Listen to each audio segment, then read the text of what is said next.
Hello and welcome to the channel, the United Voice.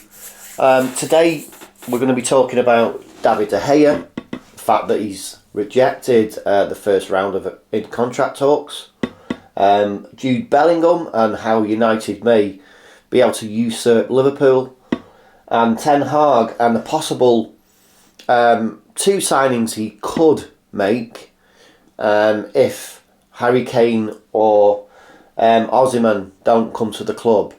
And then lastly we'll talk about Scott McTominay and some of the most ridiculous kind of chatter that's been going on about him today. Okay, so let's get started. So David De Gea has turned down Manchester United's first offer of a new contract. But at this stage, negotiations are expected to reach a positive conclusion.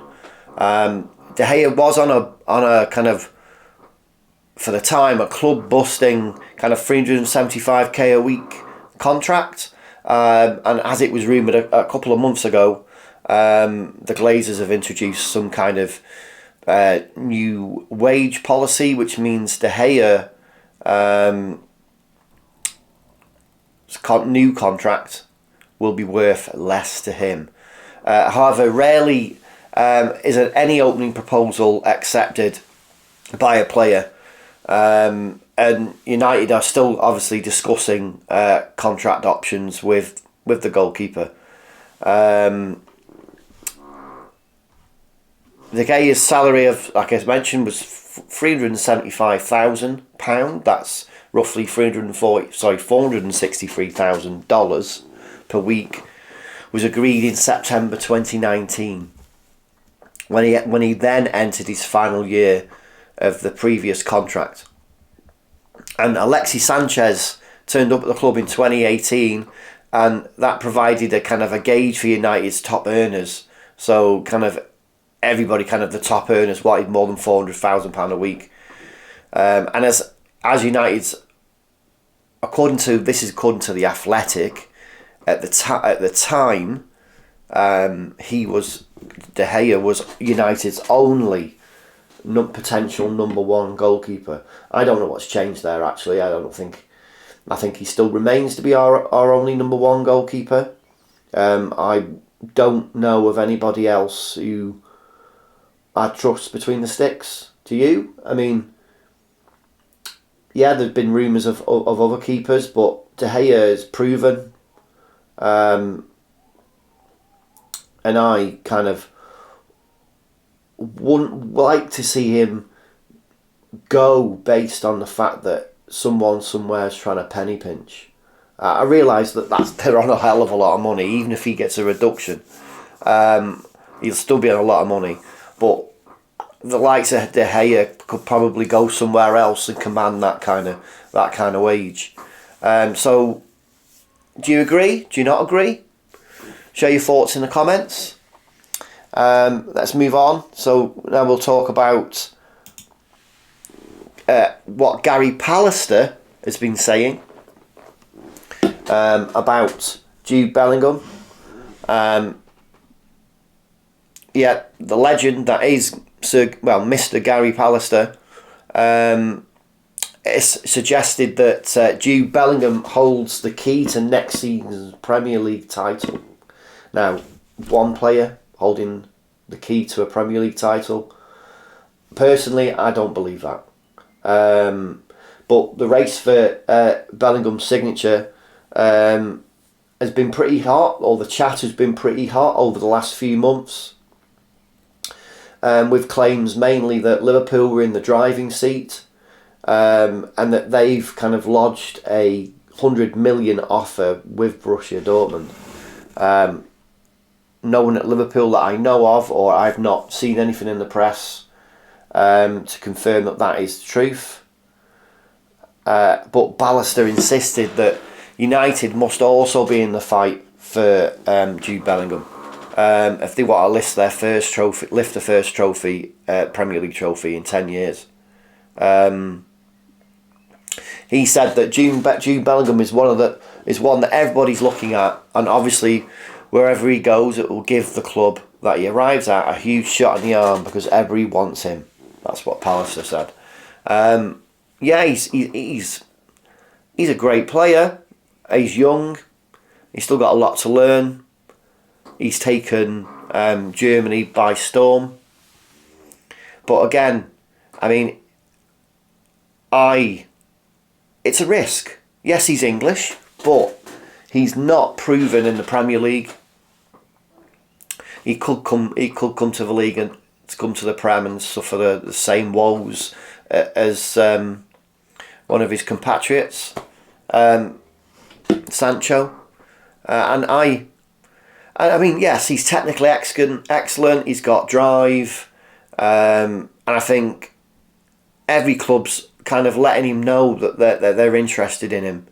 But personally, there are other players. I'm not saying I wouldn't say to Ten Hag, if I was the director of football, let's go and get Jude Bellingham. I mean, if he wanted to come to United, and United weren't paying like an Old Trafford tax for him, like inflated prices based on just the fact of who we are, then he'd be a good addition.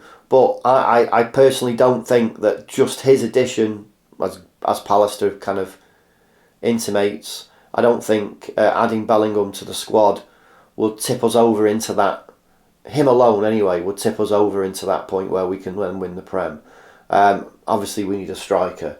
And talking about strikers, let's move on to the next story, which is kind of touching upon the Harry Kane story that's been doing the rounds. I haven't seen my earlier video. My earlier video was about Osimhen or Kane, as in which would you sign and why.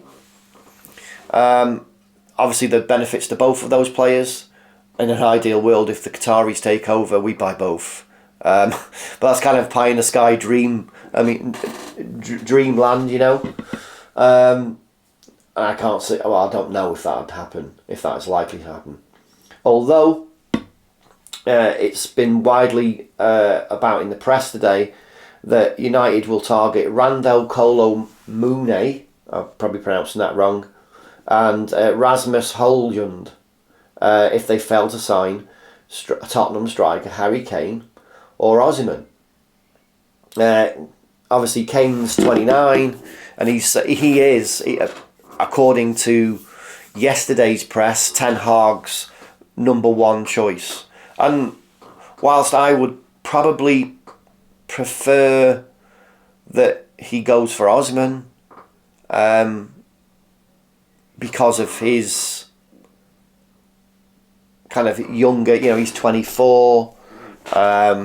He's not proven in the Prem, but he's quick, he's intelligent, and he can still improve. He can still become a better player. Whereas I think Kane he's at his peak. Yes, he'll give us all the goals for the next 2 or 3 seasons that we need. He'll probably win us a Prem, help win a Prem. Especially if let's imagine if we added Jude Bellingham and Harry Kane to the squad over the summer, that would be fantastic. But so would it be fantastic if we added Osimhen. But obviously, if we don't get any of those two players, Ten Hag would be going for that Randall Kolo Mune and Rasmus Højlund. I can't really pronounce that very well. So who are they? Well, let's have a look. Kolo Mune's 24, and he was part of the France's squad for the World Cup in Qatar. Now he's he went 1-on-1 with Argentina's goalkeeper late on in that game, and was denied. While Højlund is 20 years old. And he's been compared to Erling Haaland, which, wow, compared to him, Maybe you should go and have a look at him and, go on one of those YouTube videos where you've got the funky music in the background and he's scoring all his goals. It doesn't really give you a true perception of what the player is or his abilities. By all accounts, United are desperate for a new striker. after Ronaldo's contract was terminated by mutual consent. Now, I don't think, don't get me wrong, I love Cristiano Ronaldo. He was a great servant of the club, but you have to admit, this season, he was a shadow of himself the season before. And Wout Weghorst hasn't been, from a goal scoring perspective, even a replacement for Ronaldo. So Ten Hag has had to draw up a kind of a transfer shortlist beyond Harry Kane and Osimhen, and the Frenchman of the two is an international, and he's become a regular for his country, enjoying a good start in the Europa League as well. Playing for Eintracht Frankfurt. God, man, I can't get these names out of my mouth properly today. So Kolo Muani, he's burst onto the scene since his free transfer from Nantes last summer. He scored 16 goals and probably 14 assists for Frankfurt this term, proving there is more to his game than just finding the back of the net. The assists he's given. He's valued at 57.2 million by Frankfurt. It's incredible. Prices really are kind of inflated at the moment. Holland is more of an unknown. He's Danish. He scored 14 club goals for Atalanta and former side Sturm Graz combined this season. But his form at international level has caught the eye. He's hit 5 goals during the international break. The player cost Atalanta 15 million, but he's valued at 30.8. That's crazy again.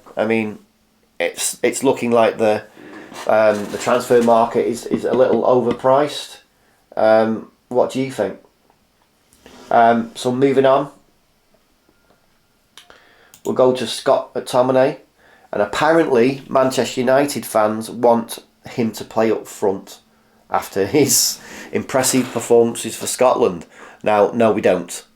I'm a United fan, and I can say I don't want McTominay to play up front. If you do, add a comment below to let me know what you think, and the others start a conversation based on it. But no. Yes, he scored against Spain last night, and great, well done, Scott McTominay. But no, not for me. I don't really want to. Oh, it's a joke, isn't it? Does it really need us to talk about it anymore?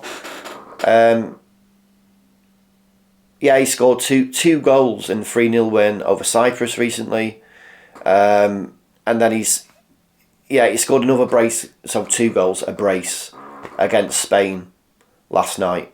Well done, Scott McTominay. Well done. But you still won't get in the starting lineup at Man United. And, it's looking ever more likely that you're going to get pushed out and you'll probably end up at Newcastle United. And I suppose that's all I want to say about that. I don't really want to embellish what he's done for Scotland. Because he's not doing it for United. He hasn't done it for United, and that's why he doesn't regularly start.